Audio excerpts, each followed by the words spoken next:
भगवान माता पिता से मिलने आए हैं, क्योंकि जन्म लेते ही गोकुल चले। भगवान ने माता पिता को प्रणाम किया है, दोनों के नेत्र सजल हो गए। कन्हैया को बार बार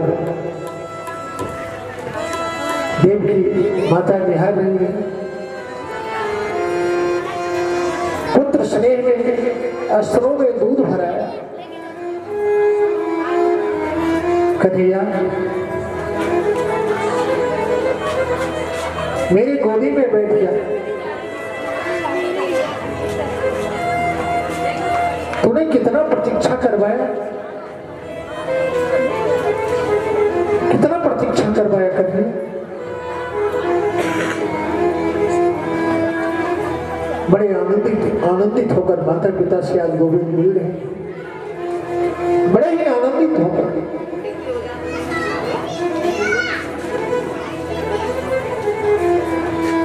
माता पिता से मिलने के बाद कन्हैया वहां से सीधे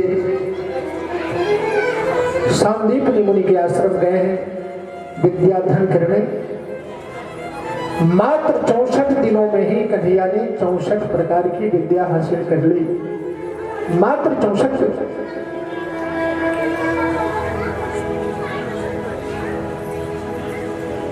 विद्या हासिल करने के बाद जब पुनः लौटने का समय आया मथुरा, गुरु मां के चरणों में गोविंद ने प्रणाम किया। गुरु मां ने ढेर सारा शुभकामना के साथ गोविंद को आशीर्वाद दिया। गोविंद कहने लगे कि गुरु मां, मैंने आपके आश्रम में विद्या अध्ययन किया है। शिष्य का कर्तव्य है कि गुरु दक्षिणा भी देनी चाहिए।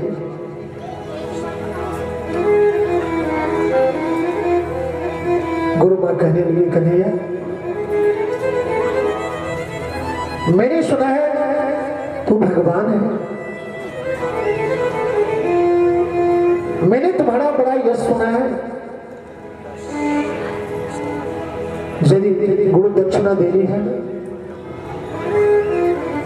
तो जो मेरे पुत्र समुद्र में डूब करके मर गए हैं उनको पुनः वापस ला करके दे दे, उसको पुनः वापस ला करके दे दे। और भगवान गुरु मां के पुत्र को ला करके प्रदान कर दिया है। दक्षिणा देने के पश्चात पुनः लौट करके मथुरा आए, नंद बाबा के पास गए, नंद बाबा को प्रणाम किया। कहने लगे, बाबा आप गोकुल चले जाओ,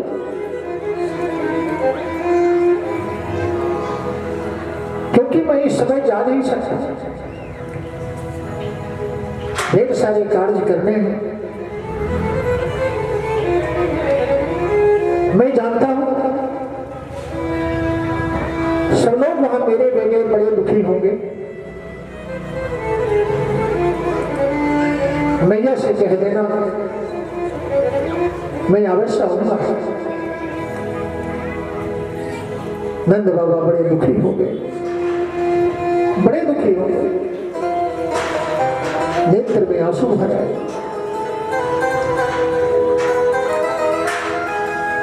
नंद बाबा गोकुल की ओर चल पड़े हैं।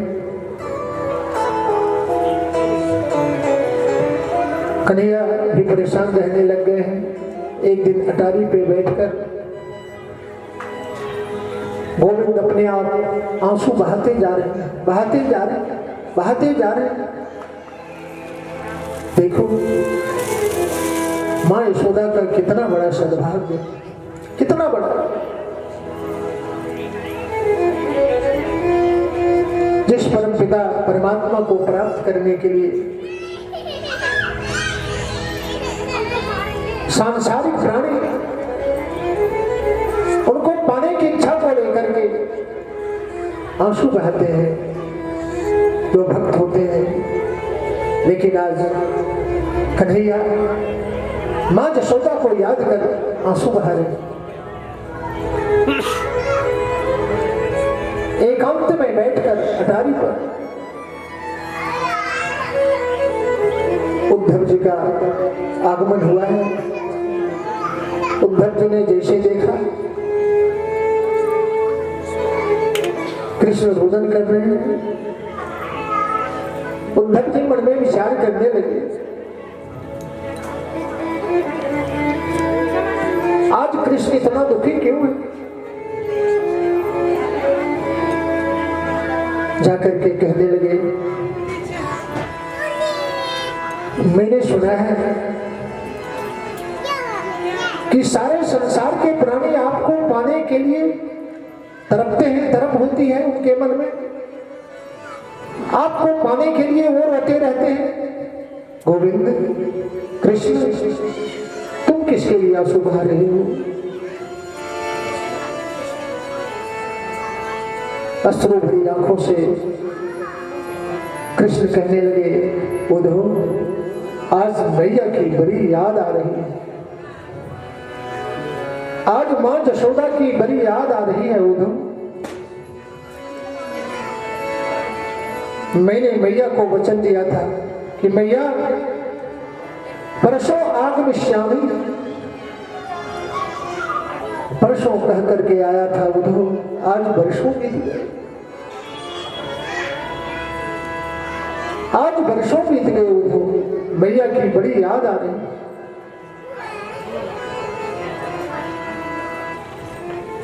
गौ माता जब मैं आ रहा था ना उद्धव, सारे गौ हमारे तरफ टकटकी लगा करके देख रहे थे, मुंह में चारा भरा हुआ था, घास खाना बंद कर दिया।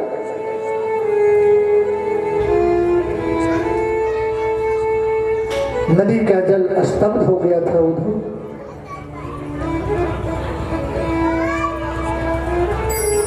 और ब्रजवासी सबके नेत्र में आंसू थे, सबके नेत्र में आंसू थे। मैंने सबको वचन दिया है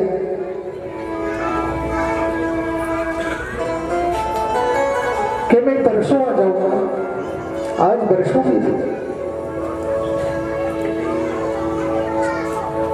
मेरी मैया किस प्रकार से रहती होगी। सबसे पहले मैया मुझे माखन खिलाते थे, तब स्वतः भोजन किया करती थी। तो मेरी मैया किस प्रकार से होती, आज मैया की बड़ी याद आ रही। एक काम करो, तुम ब्रज में जाओ, सबको सांत्वना देना। उद्धव जी मन में विचार करने लगे, मैं इतना बड़ा ज्ञानी, बृहस्पति का शिष्य,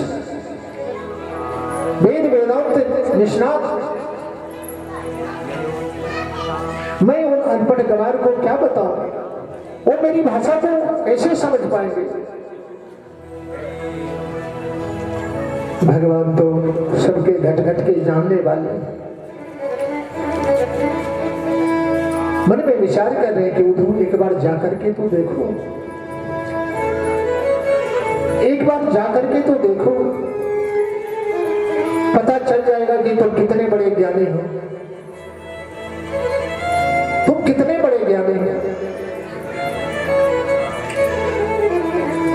उद्धव जी कहने लगे, गोविंद आपका आदेश ही हमारे लिए अध्यादेश आवश्यक है।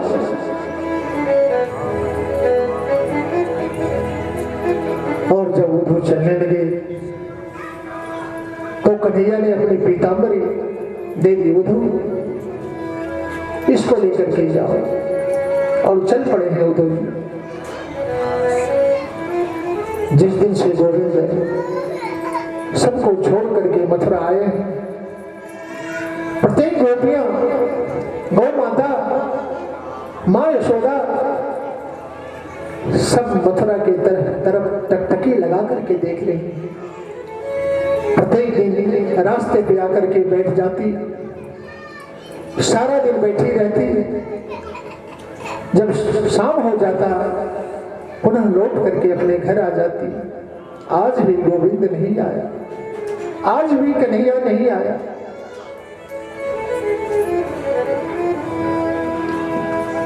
जैसे रथ आता दिखाई दिया, सबके मन में उत्सुकता जगी कि लगता है आज गोविंद आ रहा है, आज हमारा कन्हैया आ रहा है।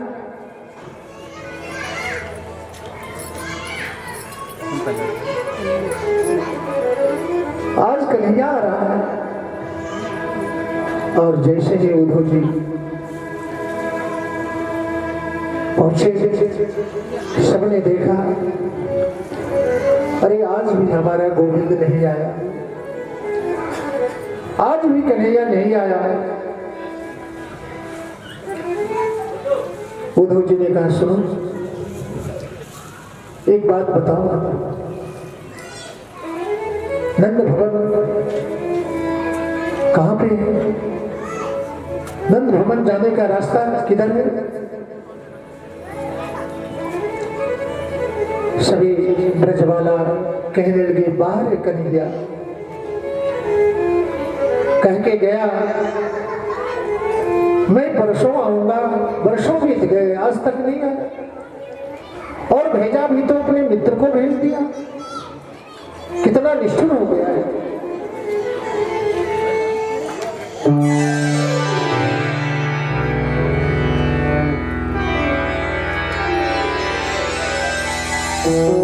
कितना निष्ठुर हो गया है।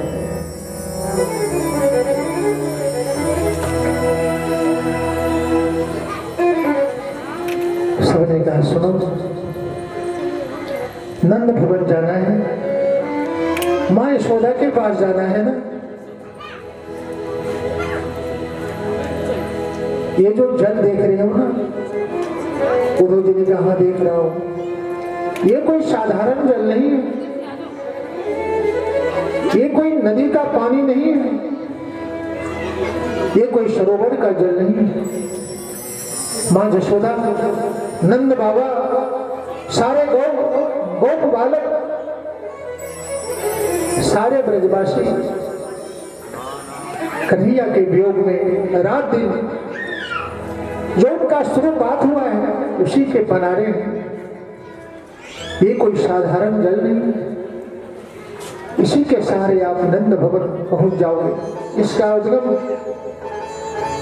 मां यशोदा के भवन से ही हुआ है। उद्धव जी ने जैसे ये बातें सुनी, स्तब्ध हो गए, उनका ज्ञान लुप्त होने लगा। बाहरी गोपियों का प्रेम, कितना प्रेम है गोविंद के लिए। और जैसे ही उद्धव जी नंद भवन पहुंचे, जिस दिन से कन्हैया गया है, मां यशोदा रात दिन परेशान रहती है। कानों से सुनना भी कम हो गया है। इतने आंसू भगवान के याद में मां यशोदा ने बहाई, आंखों से दिखना भी कम हो गया है। रोते रोते परेशान हो गई मां यशोदा। उद्धव जी नंद भवन में प्रवेश किए।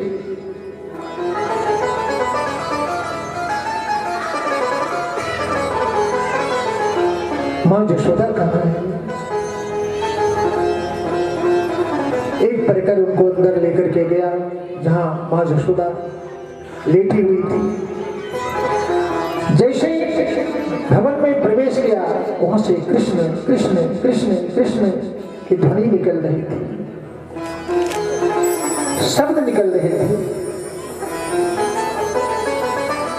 उद्धव जी कहने लगे, मैया,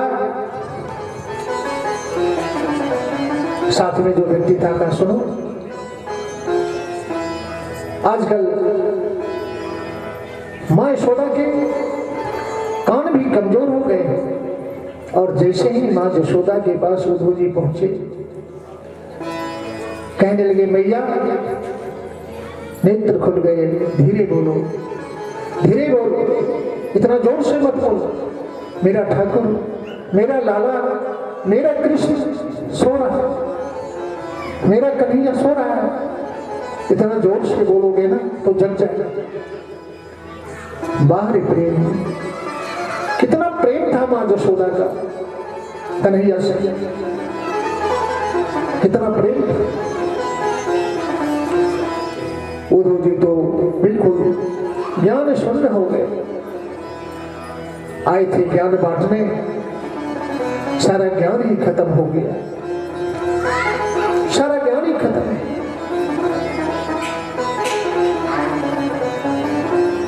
कन्हैया नहीं आया, नंद बाबा कहने लगे।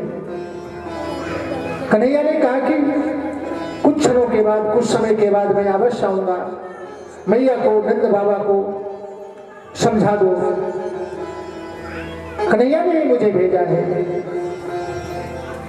लेकिन जिसके मन में परमात्मा को प्राप्त करने की, बार बार देखने की ललक हो, भला उसके मन में शांति कहाँ? और खासकर नंद बाबा, माँ यशोदा, सारी ब्रजबाला। विचार करके देखो, हम भी अपने घर में ठाकुर को रखते हैं, रोज उनकी सेवा करते हैं, उनके विग्रह को स्नान कराते हैं, तिलक लगाते हैं, कितना प्रेम हो जाता है। विचार करके देखो, उनके बगैर हम रह नहीं सकते। जब तक उनका पूजन हम कर नहीं लेते तब तक हमें चैन नहीं मिलता। कहीं बाहर जाते हैं तो मन घर में ही टिका रहता है कि मैंने कन्हैया को स्नान नहीं करा, भोग नहीं लगाया। बार बार भगवान से प्रेम करो, बार बार परमात्मा से प्रेम करो, उनका चिंतन करो। हम संसार की चिंता करते हैं, परमात्मा को ही भूल जाते हैं। यदि हम परमात्मा का चिंतन करेंगे, उनका वंदन करेंगे, तो हमारे जीवन में किसी प्रकार की कोई परेशानी नहीं आ सकती। जिसके सर पर गोविंद का हाथ है ना,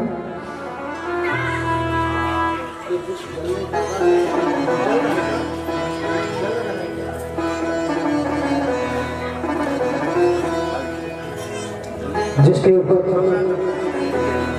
गोविंद का हाथ हो, उसके जीवन में कोई परेशानी नहीं आ सकती। सदा भगवान से प्रेम करना चाहिए। एक भजन सुने, फिर मैं आगे की कथा कहूंगा।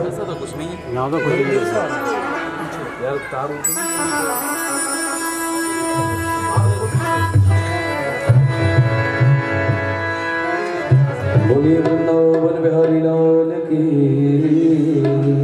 जय।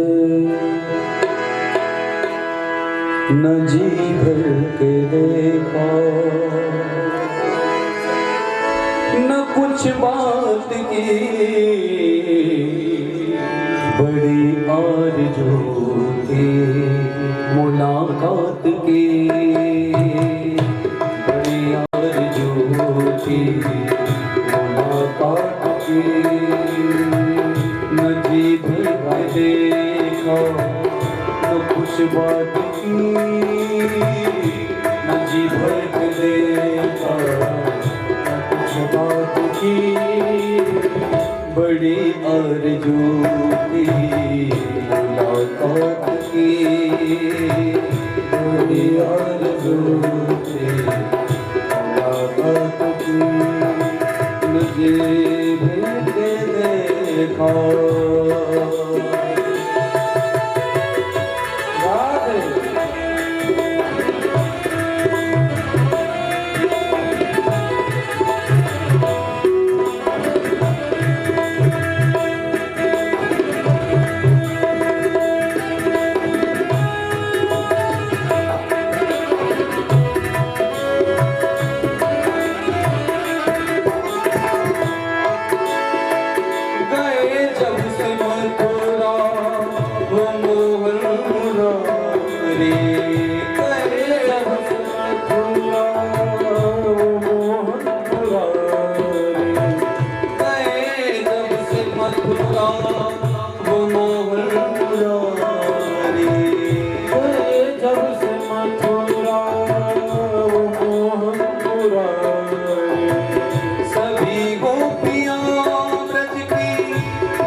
जी भर के देखा न कुछ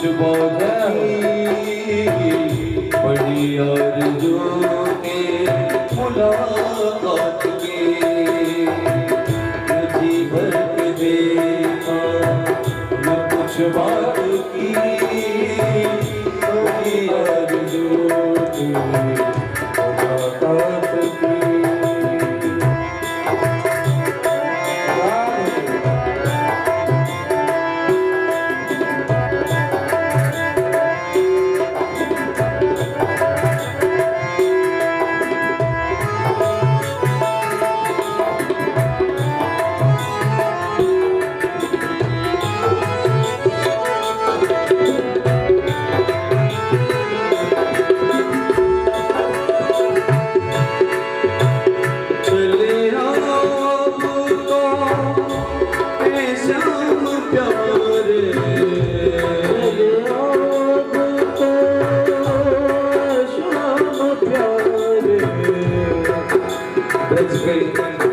सभी गोप ग्वाले मैया यशोदा भगवान को याद करते हैं।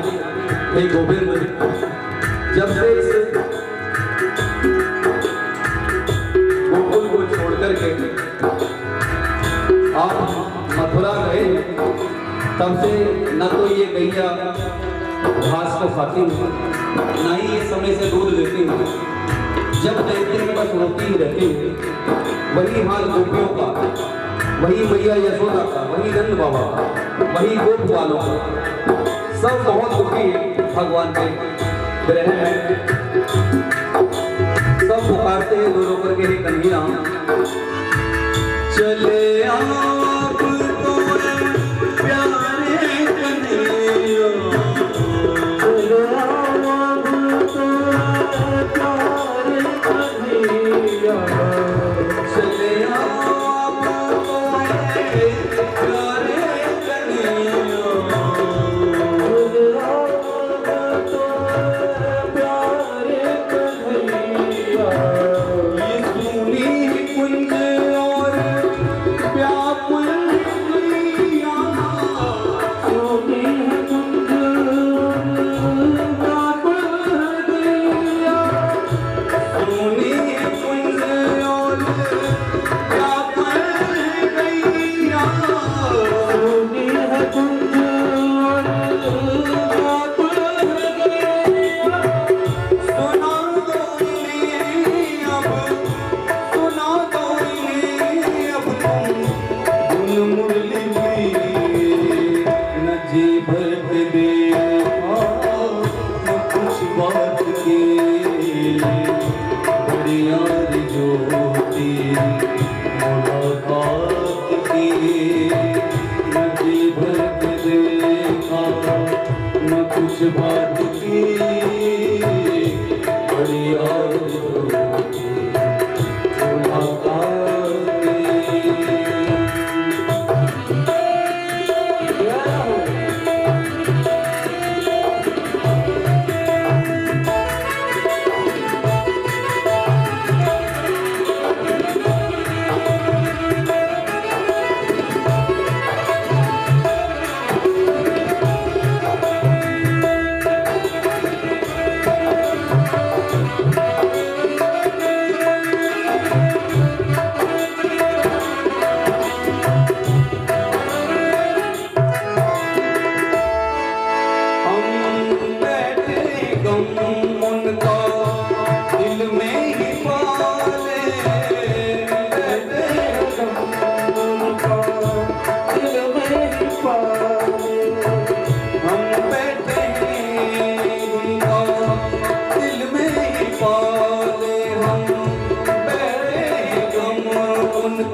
बात की न जीवन पे देखा, न कुछ बात की बड़ी आरज़ू थी मुलाकात की, बड़ी आरज़ू थी मुलाकात की, बड़ी आरज़ू थी मुलाकात की, बड़ी आरज़ू थी मुलाकात की, बड़ी आरज़ू थी मुलाकात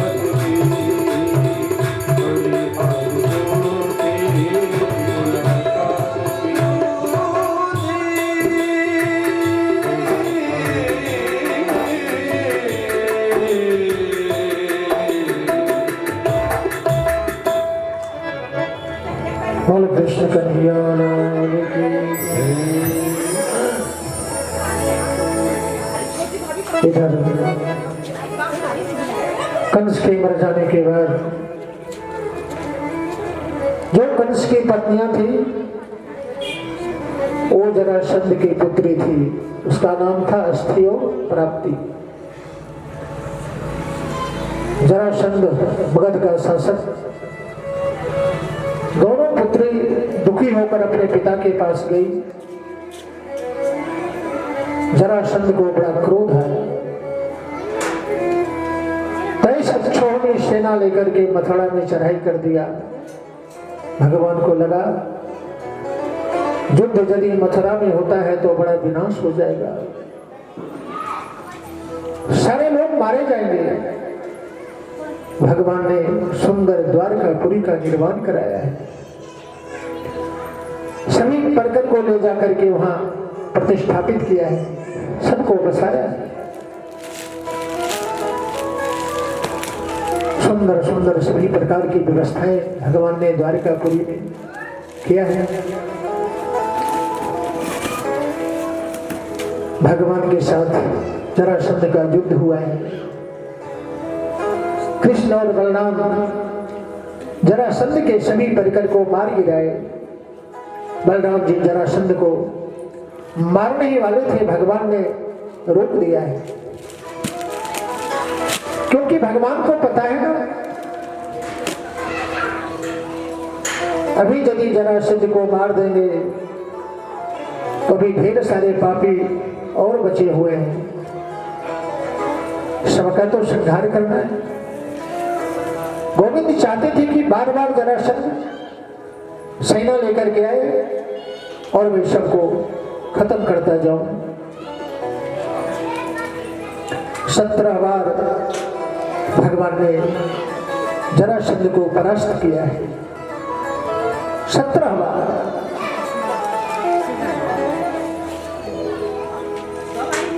जरासंध परेशान हो गया।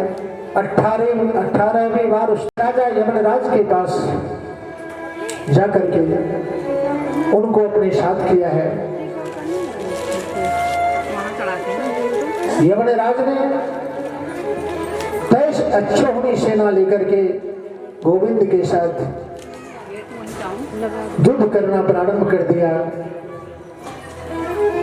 गोविंद ने उसके सभी सैनिक को मार गिराया है, सभी सैनिक को मार गिराया। यमराज समझ गए इसके सामने टिकना बड़ा ही मुश्किल काम है। गोविंद ने माया रची है, काल यमन कृष्ण के पीछे पीछे दौड़ रहा है और कृष्ण आगे आगे भागते जा रहे हैं। कृष्ण एक गुफा में प्रवेश कर गए। गुफा में मुचकुंद नाम के ऋषि शयन कर रहे थे, क्योंकि उनको वरदान मिला था। इक्ष्वाकु वंश में उनका प्रादुर्भाव हुआ और बार बार देवताओं के लिए मदद किया करते थे। राजा मुचकुंद मदद करते करते देवताओं का थक चुके थे।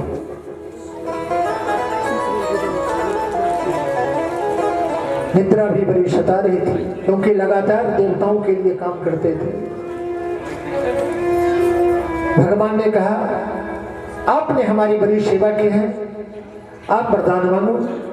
तो राजा मुचकुंद ने निद्रा मांग लिया कि प्रभु मैं निश्चिंत होकर के सोऊं, मेरे निद्रा में कोई व्यवधान ना आए। भगवान ने कहा ठीक है, जो भी प्राणी तुम्हारे निद्रा में व्यवधान डालेगा ना वो जल करके भस्म हो जाएगा।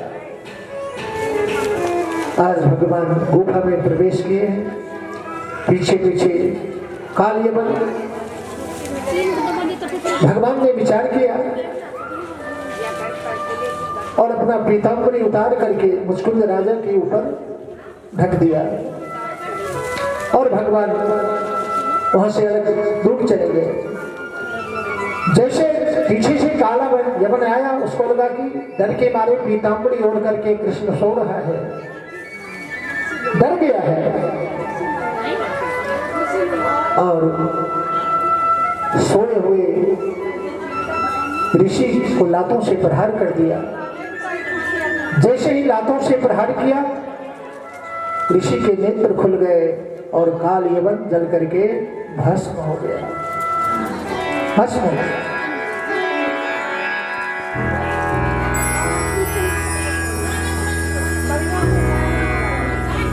भगवान से जब भी मांगो शुभता के लिए मांगो, क्योंकि देखो संसार से सबको जाना है, रहना तो किसी को नहीं। आया है सो जाएगा, राजा रंग फकीर एक सिंहासन चढ़ चले, एक बंधा जंजीर। हम लोग सब जंजीर में बंधे हुए सब, हमें किसी का डर नहीं है, और डर है तो सिर्फ मरने का डर है। कहीं मर ना जाओ, कहीं कोई लाइलाज बीमारी न लग जाए। एक भय है मन के अंदर, आना तो सबको मृत्यु है, सबको मृत्यु के मुख में जाना है। कहते हैं ना, सज धज करे एक दिन मौत की सहजादी आएगी, सज धज करे एक दिन मौत की सहजादी आएगी, ना सोना काम आए ना चांदी आएगी, ना सोना काम आएगा ना चांदी आएगी, सज धज करे एक दिन मौत की सहजादी आएगी, सहजादी आएगी, ना सोना काम आएगा ना चांदी आएगी, ना सोना काम आएगा ना चांदी आएगी।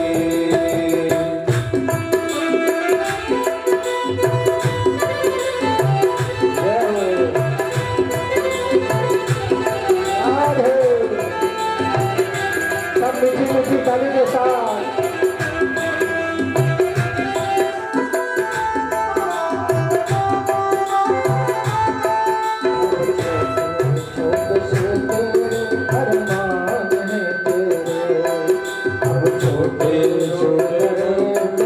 अरमान है तेरे, माटी से तो सोने के सब सामान है तेरे, माटी से सब सोने के सामान है तेरे, छोटे छोटे छोटे से अरमान है तेरे, छोटे छोटे छोटे से अरमान है तेरे, माटी से तो है सोने के सामान है तेरे, माटी से तू है सोने के सामान है तेरे, माटी की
दिल के धड़कन में हरदम अब धुन बुलाएगी ना सोना कमाए चांदी आएगी ना सोना कमाए चांदी आएगी शहजादी आएगी शहजादी आएगी ना सोना कमाए चांदी आएगी ना सोना कमाए चांदी आएगी सोना कमाए चांदी आएगी सोना कमाए चांदी आएगी अब तेरे किए कर्म को तुम पाया मानव तन अच्छे किए कर्म को तुमने पाया मानव तन अच्छे किए कर्म को तुम पाया मानव तन अच्छे किए कर्म को तुमने पाया मानव तन बाप ने जो भटका बाप ने जो भटका तेरा है ये पापी मन बाप ने जो भटका तेरा है ये पापी मन और बाप की मैया तुझको एक दिन डुबाए ये पाप की नैया तुझको एक दिन डुबाएगी और बाप की मैया तुझको एक दिन डुबाएगी ये पाप की नैया तुझको एक दिन डुबाएगी ना सोना कमाएगा ना चांदी आएगी ना सोना कमाएगा ना चांदी आएगी ना सोना कमाएगा ना चांदी आएगी ना सोना कमाएगा ना चांदी आएगी ना सोना कमाएगा ना चांदी आएगी ना चांदी आएगी ना चांदी आएगी बलवान के बिहारी लाल की जय। सब कुछ यही रह जाना है। हम कितने परेशान रहते हैं कितना धन प्राप्त हो जाए है ना धन के पीछे दौड़ लगाते हैं। शास्त्र कहते हैं आयुर्विद्या यशो बलम च वित्तम आयुर्विद्या यशो बलम च वित्तम ये 5 चीज पहले ही ब्रह्मा जी विधाता निर्धारित कर देते हैं कि व्यक्ति का आयु कितना होगा धन कितना होगा कितना प्रतिष्ठा वाला होगा कितना बलवान होगा और समाज में देश में कितना सम्मान मिलेगा। फिर भी हम अपने आप को मालिक बन बैठते हैं ये कार्य मैंने किया ये घर मैंने बनाया सब धन है गोपाल का क्या है अपना विचार करते हो कभी कभी आपने सोचा है हम 100 वर्ष को लेकर के चलते हैं कि कम से कम 100 वर्ष की तो हमारी आयु होगी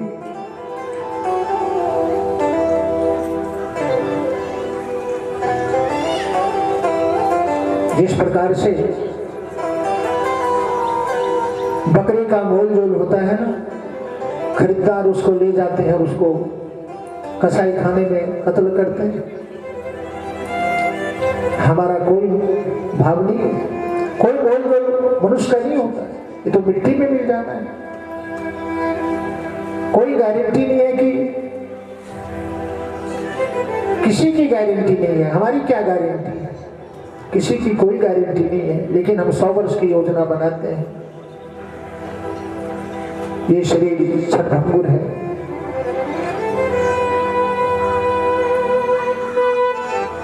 माया के वशीभूत होकर हम लोग गलत कार्य कर बैठते हैं विचार नहीं करते कितना भी चुप करके गलत काम करो ना देखने वाला देख ही लेता है हमें लगता है कि किसी ने देखा नहीं, लेकिन वो सर्वत्र है, हर जगह है।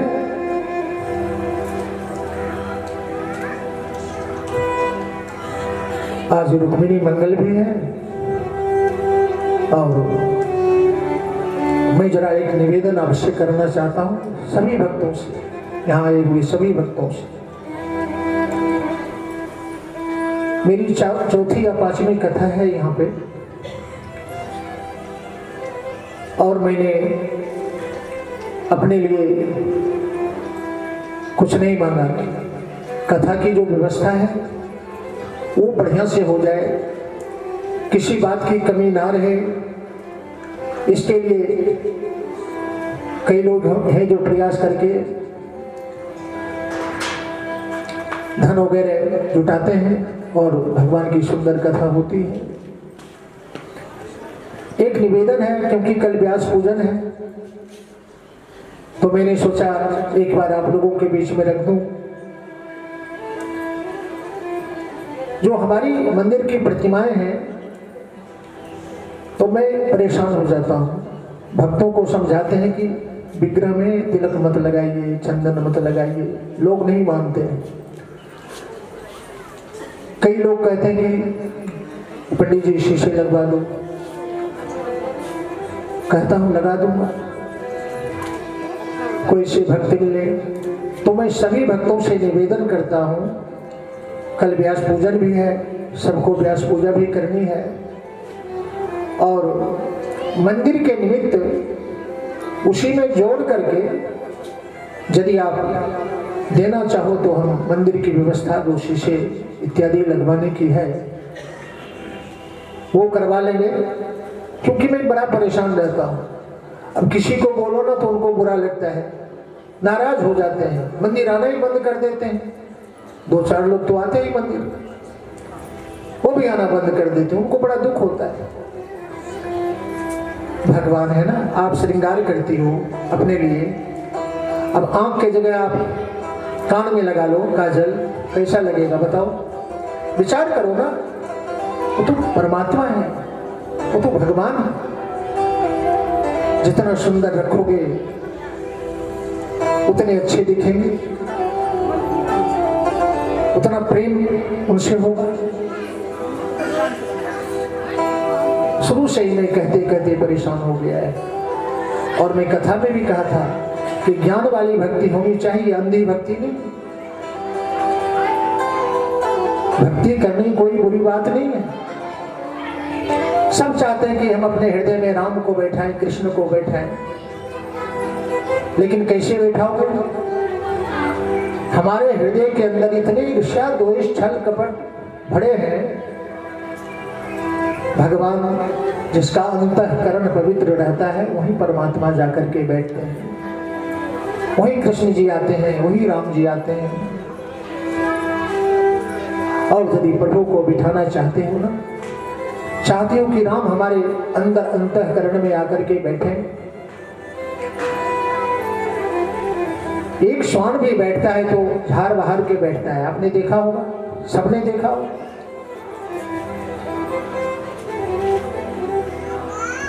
राम जी को यदि हृदय में बिठाना है तो सबसे पहले शत्रुघ्न लाल को याद करना पड़ेगा। जाके सुमरण तेल पुनासा, नाम शत्रुघ्न वेद प्रकाशा। शत्रुघ्न लाल को याद करना पड़ेगा। क्यों याद करना पड़ेगा? हमारे जो आत्मा के अंदर, शरीर के अंदर जितने प्रकार के शत्रु है ना, सबको शत्रुघ्न लाल बाहर करके फेंक देंगे। आपका अंतःकरण पवित्र हो गया, अब राम जी आकर के बैठ जाएंगे। लेकिन नहीं, आपको श्रुति कृति को भी याद करना पड़ेगा। श्रुति कृति का मतलब क्या है? जैसे आप कथा श्रवण कर रहे हैं, इसी कहते हैं श्रुति।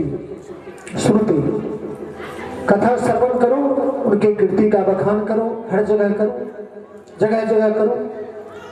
कहीं भी बैठते हैं तो हम चुगली शिकायत करते हैं, नहीं, कहीं बैठो भगवान का नाम लो, उनका स्मरण करो, उनका चिंतन करो, वंदन करो। सत्संग है क्या? 4 लोग बैठ गए, भगवान की चर्चा शुरू हो गई, वही सत्संग है। भाग्योदयेन बहुजन्म समर्जितेन सत्संगमं च लभते पुरुषो यदा वै अज्ञान हेतु कृतमोह पदांधकार नाशम विधाय हिततो दैते विवेकः। परमात्मा की जब असीम अनंत अपार कृपा होती है तब हम ऐसे कथा में आकर के बैठते हैं। उनके कृपा के बिना हम कथा में नहीं आ पाते। आपने देखा होगा गंगा बगल में बह रही है और वहां के बगल वाले लोग उसमें नहाने से वंचित रह जाते हैं। उनको लगता है कि ये तो हमारे घर के पड़ोसी हैं, क्या स्नान कर रहे हैं, और लोग दूर दूर से उसमें स्नान करने आते हैं। ठीक उसी प्रकार से कथा भी होती है ना, बिल्कुल बगल के लोग सुन नहीं पाते हैं और दूर से लोग आकर के भगवान की कथा को सुनते हैं, श्रवण करते हैं। ये परमात्मा की जब तक कृपा नहीं होगी ना तब तक हम उनके चरणों में बैठ नहीं सकते। उनकी कृपा होनी चाहिए। और गोविंद कृपा कब करता है? जब हम प्रेम करते हैं उनसे, हमारे मन में श्रद्धा होती है, विश्वास रहता है।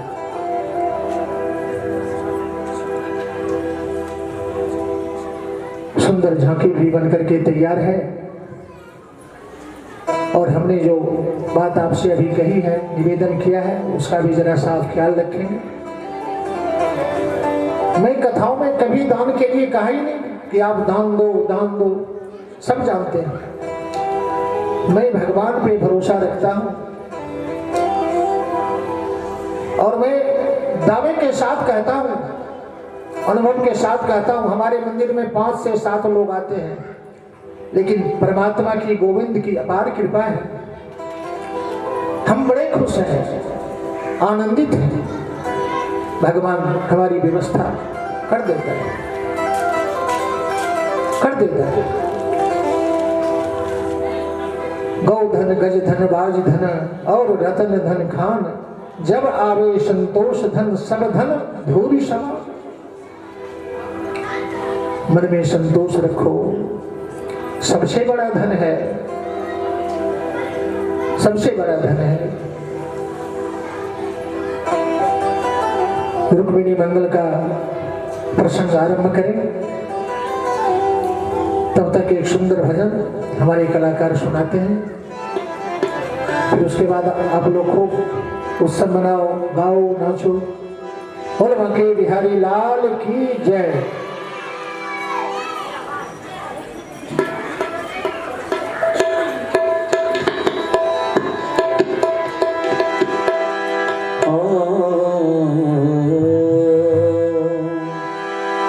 मुझे ऐसी लगन तू लगा दे, मैं तेरे बिना पल न रहूं।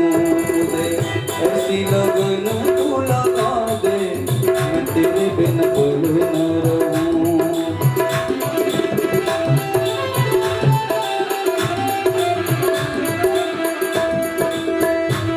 मैं तेरे बिना पल न रहूं, मैं तेरे बिना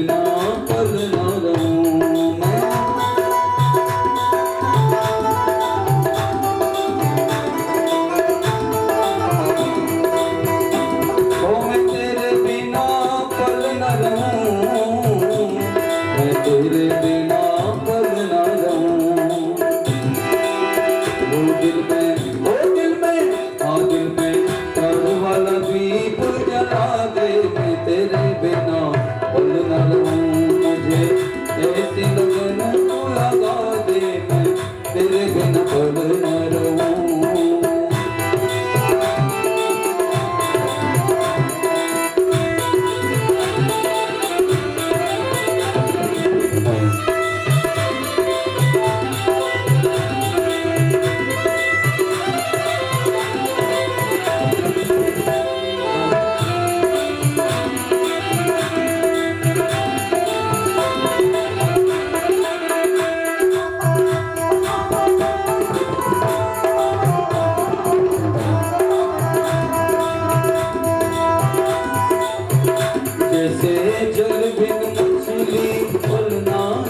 तड़पूं मैं शाम तेरे लिए, ऐसे तड़पूं मैं शाम तेरे लिए, ऐसे तड़पूं मैं शाम तेरे लिए। ओ रंग प्यार वाला ऐसा चढ़ा दे मैं तेरे बिना खुद न रहूं, मुझे प्यार तू लगा दे मैं तेरे बिना खुद न रहूं।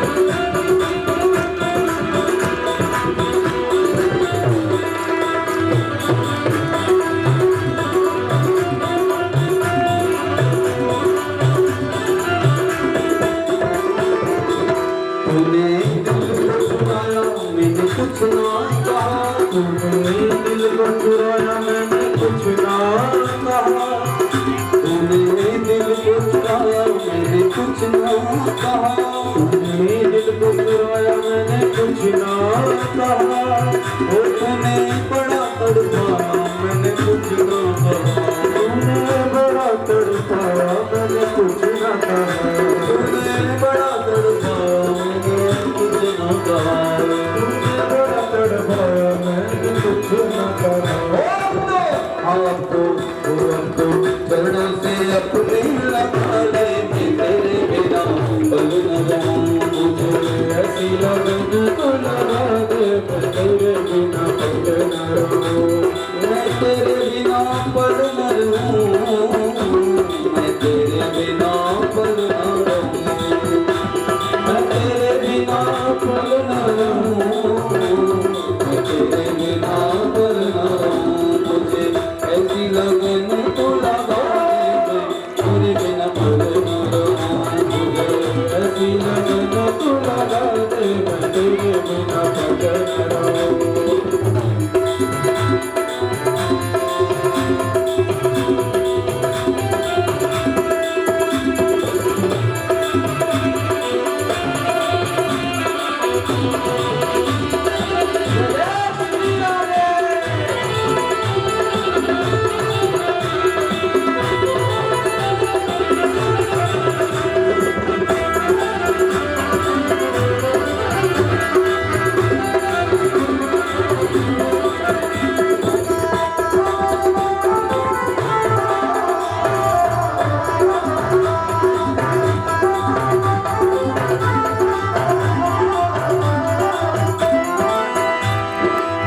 सामने बैठे रहो दिल को करार आएगा, सामने बैठे रहो दिल को करार आएगा, सामने बैठे रहो दिल को करार आएगा, सामने बैठे रहो दिल को करार आएगा।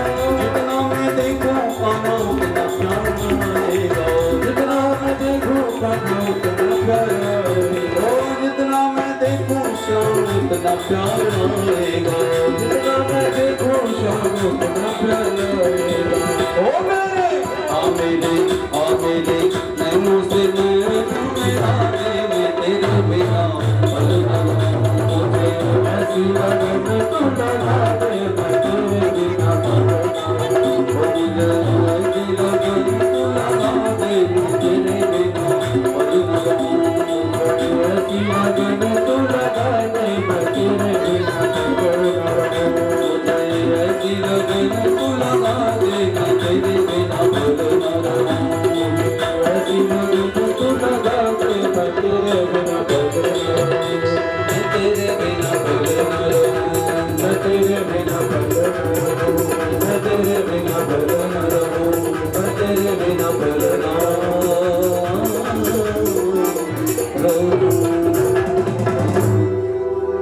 बोल बांके बिहारी लाल की जय। प्रदेश का राजा भीष्मक हुए, उनके 5 पुत्र थे, बाहु, रुक्मरथ, रुक्मकेश, रुक्ममाली। और एक पुत्री थी जिसका नाम था रुक्मिणी। बाल्यकाल से ही रुक्मिणी ने बड़े बड़े संतों के मुखार विंद से सुन रखा था कृष्ण के विषय में, उनके गुण और स्वरूप के विषय में। तब से ही रुक्मिणी ने उनको अपना पति स्वीकार कर लिया था। लेकिन रुक्मिणी का भाई रुक्मी, जिसका मित्र चेदी नरेश शिशुपाल से था,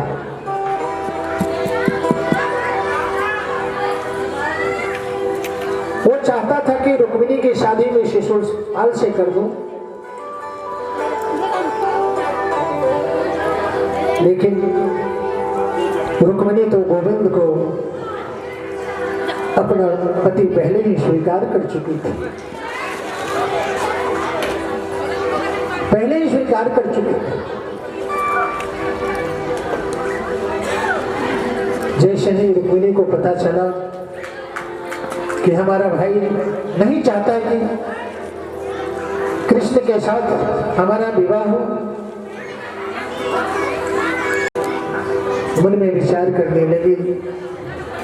एक सुंदर पत्र लिखा है भगवान को, केशव गोविंद,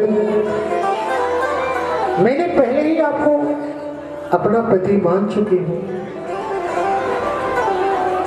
यदि आप पाणी ग्रहण हमारे साथ नहीं करेंगे तो मैं जीवित नहीं रह पाऊंगी।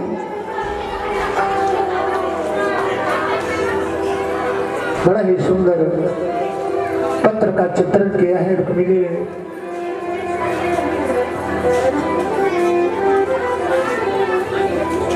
ब्राह्मण को बुलाया है, पत्र को दिया है।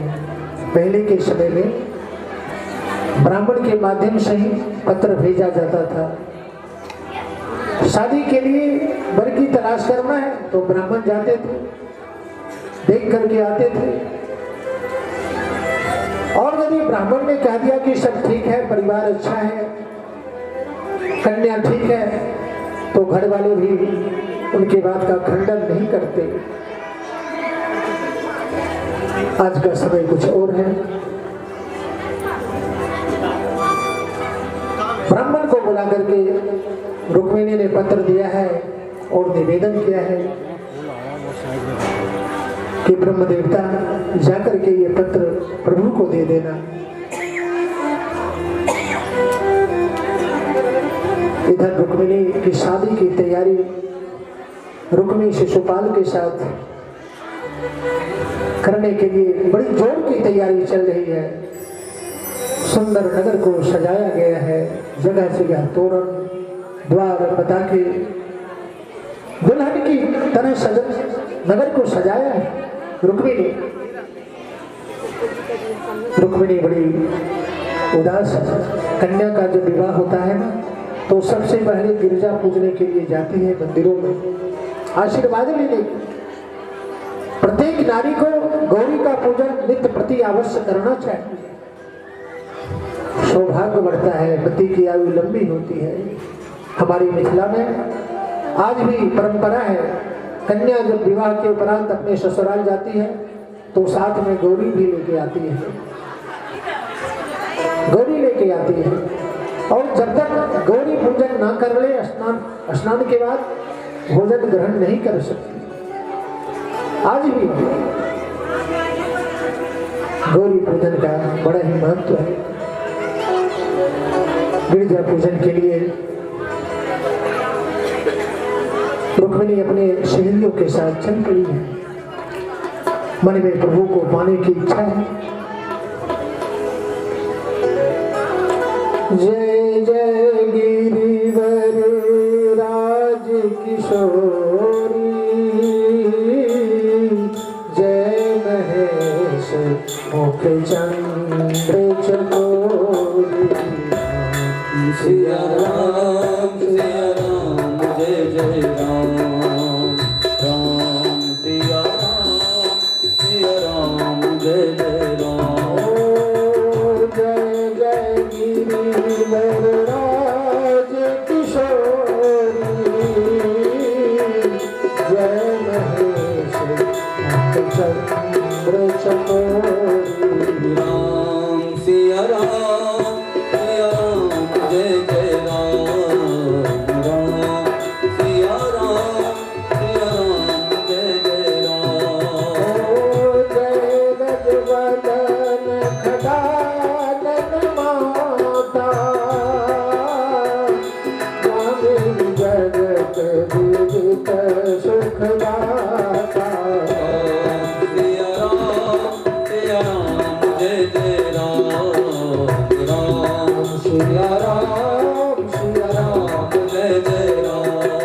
राम जय जय राम।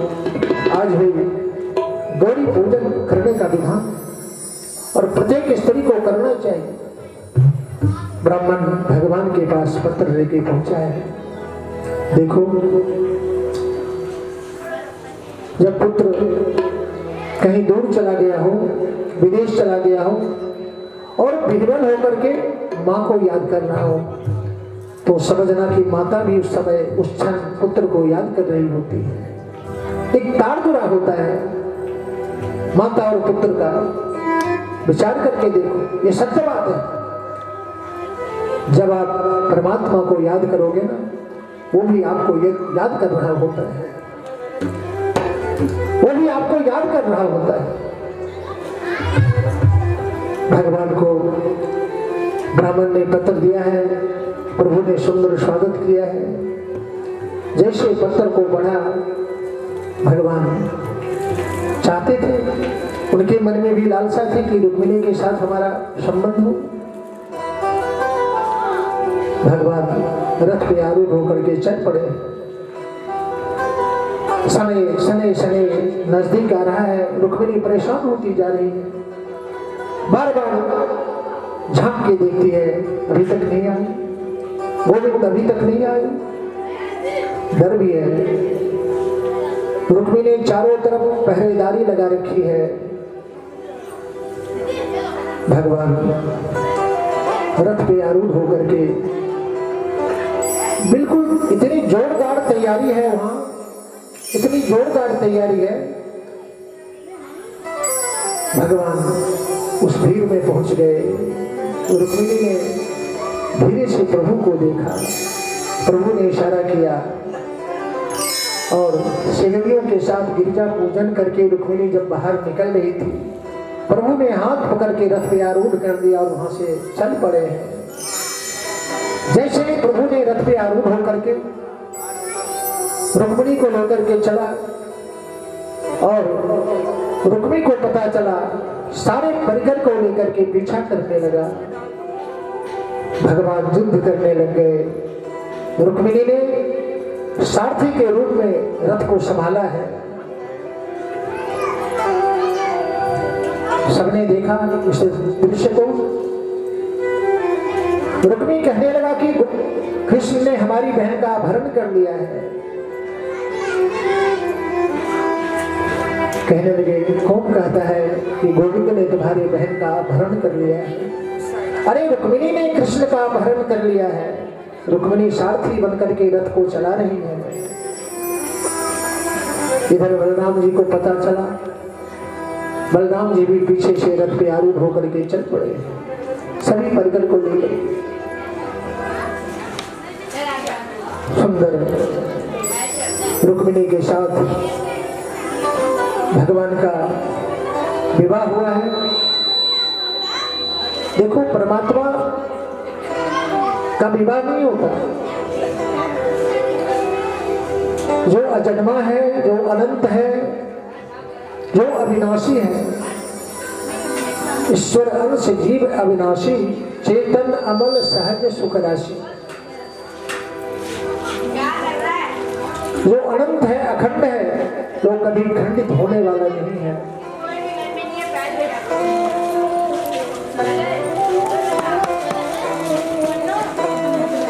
ओ मेरी प्यारी मैया, ओ प्यारी प्यारी मैया,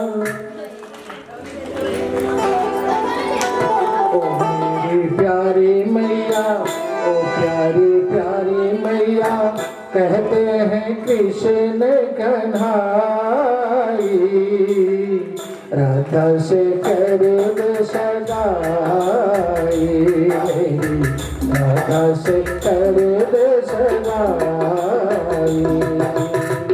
ओ मेरी प्यारी मैया, मेरी प्यारी मैया, कहते हैं कृष्ण कन्हाई, राधा से कर दो सगाई, कर दो सगाई। ओ मेरी प्यारी मैया, ओ प्यारी प्यारी मैया, कहते हैं कृष्ण कन्हाई, राधा से कर दो सगाई,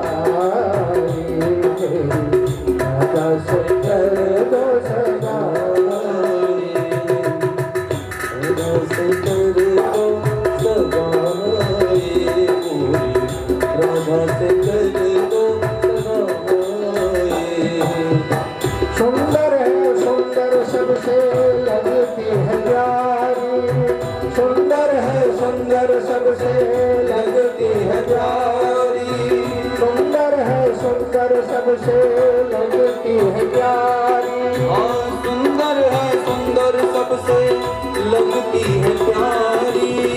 देखा था कल है लाते यमुना से भारी, देखा था कल है लाते यमुना से भारी, दिल से भी सुंदर है वो भोले कन्हैया, दिल से भी सुंदर है वो भोले कन्हैया। लगता पुराना कोई बंधन है मैया, लगता पुराना कोई बंधन है मैया, बरसाने जाकर कर दो, बरसाने जाकर कर दो, रस्मों की सारी सगाई, राधा से कर दो सगाई, राधा से कर दो सगाई। मेरे प्यारे मैया, ओ प्यारे प्यारे मैया, कहते हैं कृष्ण कन्हाई, राधा से कर दो सगाई, मोरी, राधा से कर दो सगाई। यादो है राधा की याद है कृष्णा, यादो भरी राधा की याद है कृष्णा, मीठी मीठी बातों में लाल है हंसना, मीठी मीठी बातों में लाल न फंसना, लाऊंगे शिव बहुला कौन होगी, लाऊंगी बहू ऐसी लाखों में होगी, तेरी सगाई ऐसी ऐसी न होगी। ओ तेरी सगाई ऐसी वैसी न होगी। राधा से कट्टी कर ले, राधा से कट्टी कर ले, तेरी है उसमें भलाई, राधा से कर दो सगाई, राधा से कर दो सगाई, राधा से कर दो सगाई, राधा से कर दो सगाई। देखो आप लोग ऐसे मत बैठे जाना, आज रुक्मिणी मंगल है। यदि आप अखंड सौभाग्य की प्राप्ति चाहते हो कि हमारे पति की बड़ी बड़ी लंबी आयु हो, आज बड़ा उत्सव मनाओ। बोलो जय श्री राधे।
देखी जाए